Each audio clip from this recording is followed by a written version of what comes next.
कैसे हैं आप सभी? आई होप अच्छे होंगे, राइट। चलिए मैं हुई प्रजापति चैनल पे आज यूजुअल स्वागत करती हूँ और आज मैं आपके लिए लेके एक्सरसाइज 6.3 का क्वेश्चन नंबर 1। तो प्लीज ध्यान समझिएगा, इसमें बहुत सारे ड्रॉ हैं जिन्हें हमें समरूप बताना है। ओके, तो आइए हम स्टार्ट करते हैं। ठीक है, क्या कहना है इस क्वेश्चन में?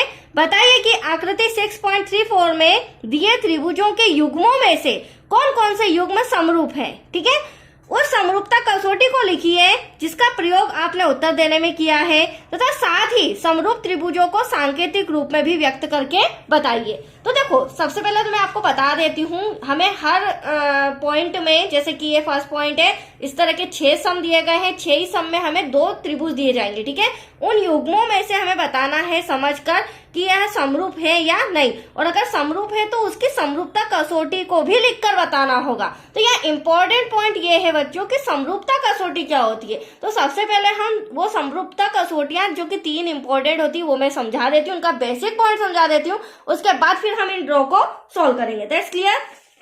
चलिए आ जाइए, समरूपता कसौटी जो कि मैंने अलग से रिटर्न किया है, इंपॉर्टेंट है तीनों। देखिए, सबसे पहले तो समरूपता कसौटी, जिसे कोण है उसे इंग्लिश में क्या कहा जाता है? एंगल, जिसे ए से संबोधित किया जाता है। ठीक वैसे ही भुजा को इंग्लिश में साइड कहा जाता है, जिसे एस से संबोधित किया जाता है। ठीक है, अब फर्स्ट समरूपता कसौटी क्या है? एंगल एंगल एंगल, मतलब कि कोण कोण कोण समरूपता कसौटी से। अब ये कौन समरूपता कसौटी क्या होती है? तो देखो, 2 मैंने त्रिभुज लिए हैं, एबीसी और पीक्यूआर। अब इन दोनों त्रिभुजों में हमें करना क्या होगा?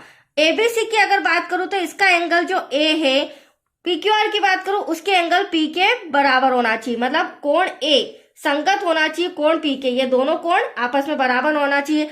ठीक, एंगल ए का संगत एंगल होना चाहिए क्यू। ठीक, कोण सी का संगत कोण होना चाहिए आर। ठीक है, इस तरह से मैं ट्रिपल लाइन कर देती हूँ, इसमें डबल लाइन कर देती हूँ, तो आपको अलग अच्छे से समझ में आ जाएगा। अब देखिए बच्चों, मैंने दोनों ड्रॉ में किया क्या है? एंगल ए को एंगल पी के बराबर बताया है, बी को क्यू के बराबर, सी को आर के बराबर। ठीक है, तो इन दोनों त्रिभुजों के तीनों एंगल जब मैंने आपस में बराबर बताए हैं तो हम क्या कह सकते हैं कि ये दोनों त्रिभुज समरूप है।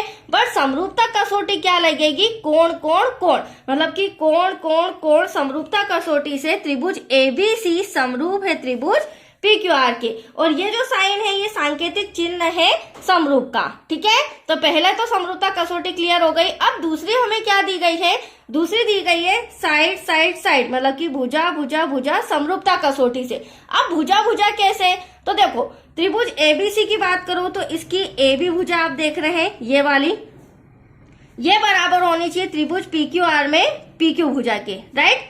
ये इसकी संगत भुजा हो जाएगी। ठीक वैसे ही जो बीसी है वह संगत भुजा क्यूआर के बराबर होना चाहिए, और ये जो इधर एसी भुजा है त्रिभुज एबीसी में, तो यहाँ पर पीआर त्रिभुज पीक्यूआर में पीआर जो भुजा है वह संगत होनी चाहिए एसी की। तो कहने का मतलब ये है एबी बराबर होना चाहिए पीक्यू के, बीसी बराबर होना चाहिए क्यूआर के, और एसी बराबर होना चाहिए पीआर के। मतलब कि इन दोनों त्रिभुजों में जो इनकी भुजाएं हैं उनका अनुपात एक ही होना चाहिए, समानुपाती होना चाहिए।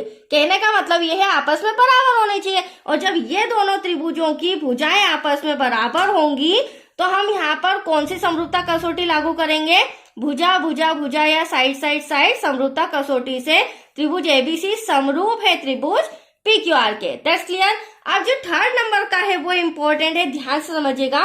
क्या कहा गया है? साइड एंगल साइड, मतलब कि भुजा कोण भुजा समरूपता कसौटी से। अब देखिए, यहाँ पर त्रिभुज एबीसी में मैं यहाँ पर एक एंगल ले लेती हूँ, ठीक है, क्योंकि हमें एक ही कोण दिया गया है, और त्रिभुज पीक्यूआर में भी एंगल पी ले लेती हूँ, मतलब कि 2 कोण मैंने आपको दोनों त्रिभुजों में बराबर बताए। एंगल ए बराबर है एंगल पी के। अब सबसे इंपॉर्टेंट पॉइंट, भुजा कौन सी लेनी है? तो हमेशा ध्यान रखिएगा, जो भी हमारा एंगल रहता है उसके अंतर्गत जाने वाली भुजाएं, तो उसके अंतर्गत भुजा कौन सी जा रही है? एबी और एसी। तो AB बराबर होगा PQ के, क्योंकि एंगल P के अंतर्गत भुजा जा रही है PQ और PR। तो यहाँ पे हम बोल सकते हैं AB बराबर होगा PQ के, और AC जो भुजा है वो बराबर होगी PR के। तो आया आपको समझ में? 2 कोण, मतलब कि एक एक कोण मैंने बराबर बता दिया संगत कोण, और 2 भुजाएं आपस में अनुपातिक एक ही अनुपात में बता दी। इसका मतलब यहाँ पर कौन सी समरूपता कसौटी लागू होगी? भुजा कोण भुजा समरूपता कसौटी से त्रिभुज एबीसी समरूप है त्रिभुज PQR के। पर सबसे इंपॉर्टेंट पॉइंट आपको ध्यान रखना होगा, जब भी एक कोण और दो भुजा हमें सम के अंदर दी रहेगी तो उसके अंतर्गत जाने वाली भुजाओं को हमें देखना है, ना कि तीसरी भुजा को। That's clear. तो चलिए फटाफट आ जाइए फर्स्ट पॉइंट पे। अब देखिए यहाँ पर हमें क्या दिया गया है। फर्स्ट ड्रॉ एबीसी त्रिभुज नजर आ रहा है आपको बच्चों, और PQR दूसरा त्रिभुज नजर आ रहा है। अब दोनों में हमें एंगल्स दे रखे हैं, मतलब तीनों कोण दे रखे हैं, ना यहाँ पे कोई भुजा है। तो हम क्या करेंगे, त्रिभुज एबीसी लेंगे, त्रिभुज एबीसी तथा त्रिभुज PQR में। अब यहाँ पे आपको समझना होगा, हमें पेयर बनाना है। पेयर कैसे, जैसे ये 60 डिग्री का है तो इसका भी 60 डिग्री लेना पड़ेगा, मतलब एंगल A बराबर होना चाहिए एंगल P के, राइट। एंगल B बराबर होना चाहिए एंगल Q के, क्योंकि ये दोनों 80 डिग्री के हैं। देन एंगल C बराबर होना चाहिए एंगल R के, ये दोनों 40-40 है। तो यहाँ पर हमें लिखना होगा त्रिभुज ABC और त्रिभुज PQR में एंगल A बराबर है एंगल P के। तो यहाँ पर आ जाएगा कितना डिग्री बच्चों, 60 डिग्री। ठीक है, ऐसे ही एंगल B बराबर है एंगल Q के, कितना डिग्री, 80 डिग्री। ठीक वैसे ही एंगल C बराबर है इसका संगत कोण एंगल R के, जो कि कितना डिग्री दे रखा है, 40 डिग्री। अब इन तीनों का अगर आप टोटल करेंगे, दैट्स योर आंसर 180 डिग्री। तो इसका मतलब क्या हुआ, इन दोनों का टोटल, ये भी 180 डिग्री, ये भी 180 डिग्री, और इनके एंगल्स भी आपस में बराबर आ रहे हैं। तो यहाँ पर कौन सी समरूपता कसौटी लागू होती है, कोण कोण कोण समरूपता कसौटी से त्रिभुज एबीसी समरूप है त्रिभुज PQR के। That's clear. तो यहाँ पे हम लिखेंगे कोण, क्योंकि समरूपता कसौटी लिखना बहुत इंपॉर्टेंट है बच्चों। कोण कोण कोण समरूपता कसौटी से हम कह सकते हैं जो त्रिभुज एबीसी है वह समरूप है त्रिभुज PQR के। That's your answer. तो आया आपको समझ में, ये दोनों त्रिभुज मैंने समरूप बताया। चलिए अब हम सेकंड जो ड्रॉ, मैंने सबके ड्रॉ रिटर्न किए हैं, ड्रॉ बना के रखे हैं, सॉरी। तो अब चलिए सेकंड सॉल्व करते हैं। अब देखो बच्चों, त्रिभुज एबीसी दे रखा है, त्रिभुज PQR दे रखा है। अब यहाँ पे एक भी एंगल नहीं है, बट यहाँ पे हमें साइड दे रखी है। ठीक है, तो हम लिख लेते हैं पहले त्रिभुज एबीसी तथा त्रिभुज PQR में। अब देखिए यहाँ पर ध्यान से समझना आप, यहाँ पर भी हमें पेयर बनाना होगा। जैसे आप देख रहे हैं जो AB साइड है वो 2 है, तो 2 का डबल आपको QR दिख रहा होगा 4। तो मतलब AB की संगत भुजा क्या हो जाएगी, यहाँ पर QR हो जाएगी। तो यहाँ पर AB अपॉन में QR, क्योंकि हमें अनुपात में बताना है, राइट। अब देखिए AB हमारा कितना है 2, QR कितना है 4, हम मेजरमेंट भी लिखते जाते हैं। अब सेकेंड आप देख सकते हैं BC 2.5 है, तो इसका डबल 5 मतलब कि PR, इसकी संगत भुजा क्या हो जाएगी बच्चों, PR। तो यहाँ लिखेंगे हम BC अपॉन में PR। BC हमारा 2.5 दे रखा है और PR हमारा 5 सेंटीमीटर। ठीक है, ऐसे ही तीसरी भुजा हमारी AC नजर आ रही है और यहाँ पर PQ, इसकी संगत भुजा PQ हो जाएगी।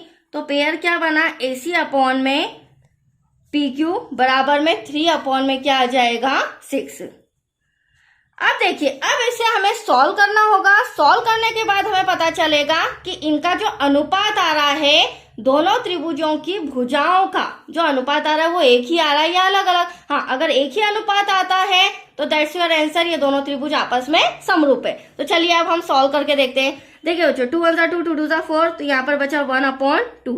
यहाँ पर पॉइंट हटाया, 0 लगाया, 25 1 25 25 2 50, 1/2। दो साइड्स का अनुपात तो हमारा बराबर आ रहा है, तीसरी साइड भी आप देख लीजिए 1/2। तो ये तीनों साइड्स का जो अनुपात है वो हमारा एक ही आ रहा है। तो यहाँ पर कौन सी समरूपता कसौटी लागू होती है, भुजा भुजा भुजा समरूपता कसौटी से ये दोनों त्रिभुज आपस में समरूप है। That's clear. तो यहाँ पे हमें लिखना होगा भुजा भुजा और भुजा समरूपता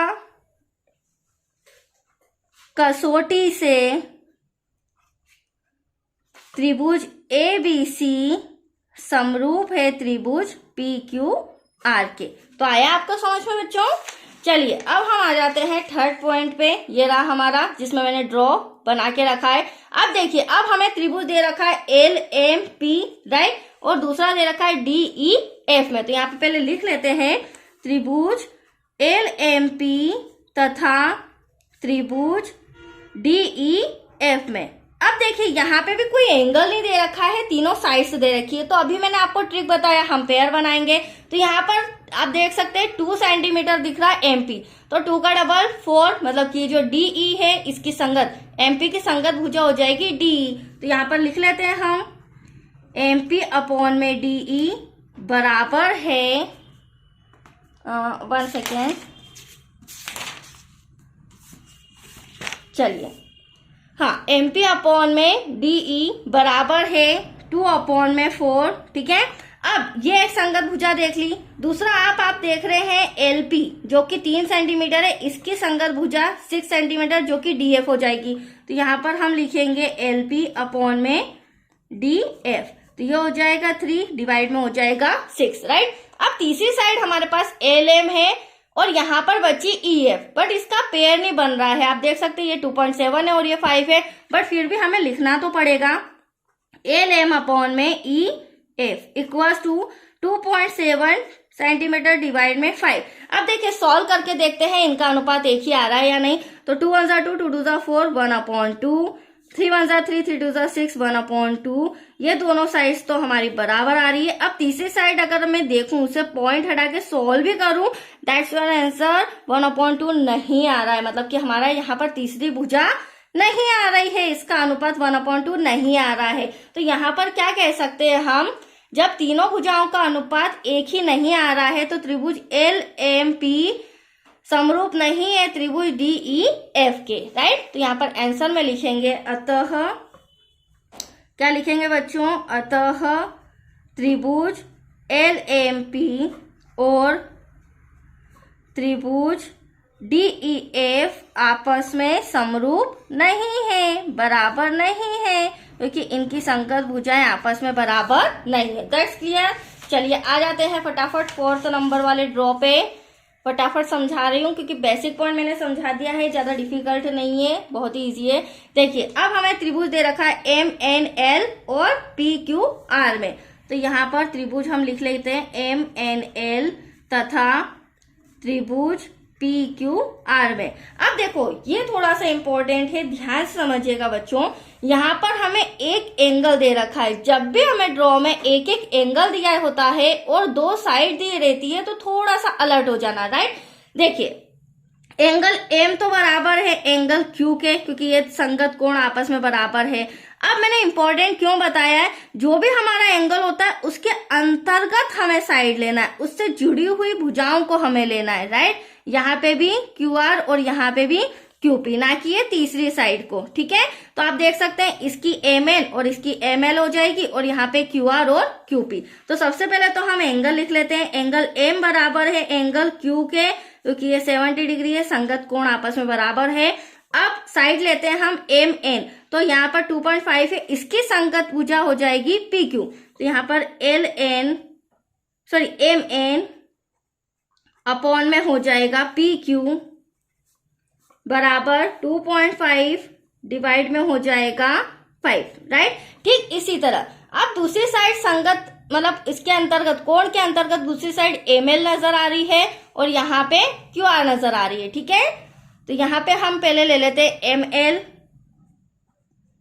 डिवाइड में हो जाएगा QR, इसे भी लिखेंगे तो 5 अपॉन में 10। अब सॉल्व करके देखते हैं, देखो पॉइंट हटाया 0 लगाया, राइट। तो 25 1 28, 25 2 50, यहाँ पर 1/2, 5 1 5, 5 2 10, यहाँ पर भी 1/2। तो कहने का तात्पर्य ये है कि इन दोनों त्रिभुजों का एक कोण, संगत कोण बराबर है आपस में और इनकी जो संगत भुजाएं हैं वो भी आपस में बराबर है। तो यहाँ पर तीसरी समरूपता कसौटी लागू होती है, भुजा कोण भुजा समरूपता कसौटी से। तो हम लिखेंगे भुजा कोण भुजा समरूपता कसौटी से जो हमारा त्रिभुज MNL है वह समरूप है त्रिभुज PQR के।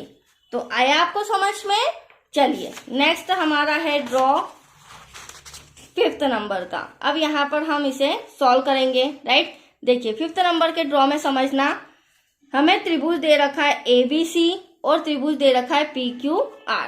अब यहाँ पे भी आप देख सकते हैं क्या दिया है हमें, एंगल एक दिया है और एंगल दूसरा, मतलब दो एंगल दिए हैं और दो साइड से दिए। यहाँ पर भी दो साइड है और यहाँ पर भी दो साइड है। बट सबसे इंपॉर्टेंट पॉइंट जो कि जस्ट अभी मैंने आपको समझाया था कि जो भी हम एंगल लेंगे उसके अंतर्गत आने वाली भुजा हमें लेनी होगी, ठीक है। तो यहाँ पर मैं बीसी नहीं लूंगी, नहीं तो आपने फटाक से देखा और पेयर बनाने लग गए और आपने बता दिया समरूप। तो यहाँ आप सबसे बड़ी मिस्टेक करेंगे, क्योंकि मैं स्टार्टिंग से बता रही हूँ कि जो भी हमारा एंगल होता है उसके अंतर्गत उससे जुड़ी हुई भुजाओं को हमें लेना है। तो यहाँ पर ए बी और ए सी को लेंगे। अब यहाँ पर एंगल एफ है तो एफ ई और एफ डी को लेंगे। That's clear. फिर सॉल्व करके देखते हैं ये दोनों त्रिभुज आपस में समरूप है या नहीं। तो त्रिभुज एबीसी तथा त्रिभुज डीई एफ में अब आप देख सकते हैं बच्चों, सबसे पहले तो मैं एंगल ए ले लेती हूं जिसका संगत कोण एफ है। एंगल एफ है, दोनों 80 डिग्री के हैं, दोनों समान है, एक चीज तो हमारी बराबर आ गई, राइट। अब संगत भुजाएं, तो यहाँ पर एंगल ए के हिसाब से ए बी ले रही हूं और ये 2.5 है, तो यहाँ पर आपको 5 नजर आ रहा है जो इसी से जुड़ा हुआ है एफ डी।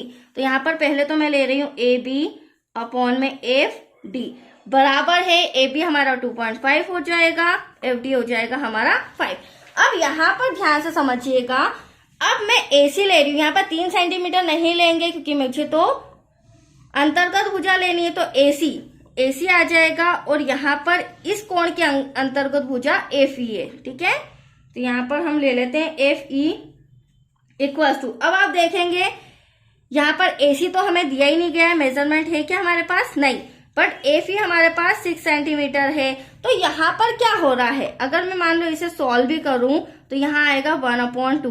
तो एक कोण बराबर है और दूसरी बात हमारे पास इसकी संगत भुजा बराबर है, लेकिन तीसरी संगत भुजा, ये वाली संगत भुजा हमारे पास बराबर नहीं है। तो कहने का मतलब क्या हुआ, त्रिभुज एबीसी समरूप नहीं है त्रिभुज डीई एफ के। तो यहाँ लिखना पड़ेगा त्रिभुज एबीसी तथा त्रिभुज डीईएफ समरूप नहीं है। तो आया आपको समझ में बच्चों। चलिए लास्ट हम बता देते हैं, लास्ट 6 नंबर का क्या है, 6 नंबर का दे रखा है हमें त्रिभुज डीईएफ और त्रिभुज पीक्यूआर में। तो अब देखिए यहाँ पर हमें 2 एंगल्स दिए हैं, दोनों में तीसरा एंगल्स हमारे पास नहीं है। तो तीसरा एंगल्स फाइंड करेंगे, उसके बाद हम समरूप बताएंगे। तो तीसरा एंगल फाइंड करने के लिए वेरी सिंपल बात है, त्रिभुज के तीनों कोणों का योग कितना होता है 180 डिग्री। तो हम तीसरा कोण फाइंड कर लेते हैं। तो हम लेंगे त्रिभुज डीईएफ और त्रिभुज पीक्यूआर में। अब आप देख सकते हैं angle D plus angle E plus angle F बराबर कितना हो जाएगा बच्चों 180 डिग्री। अब यहाँ पर हम इन्हें प्लस कर लेंगे ना, तो हमारे पास तीसरी साइड आ जाएगी, राइट, इक्वल्स टू 180 डिग्री। इन दोनों को प्लस करेंगे तो 150 आ जाएगा, प्लस एंगल एफ बराबर 180 डिग्री। अब एंगल एफ बराबर प्लस का 150 इधर जाके क्या हो जाएगा माइनस का हो जाएगा। एंगल एफ बराबर कितना हो जाएगा यहाँ पर 30 degree. That's your answer. But अभी फाइनल नहीं आया है, इसे मैं लिख देती हूँ। तीसरा एंगल हमारा आ चुका है। अब यहाँ पर एफ आ गया, अब यहाँ पर पी फाइंड करना है। तो अब क्या करेंगे, वापस से angle P plus angle Q plus angle R equals to 180 degree, right. Measurement लिख लेते हैं बच्चों।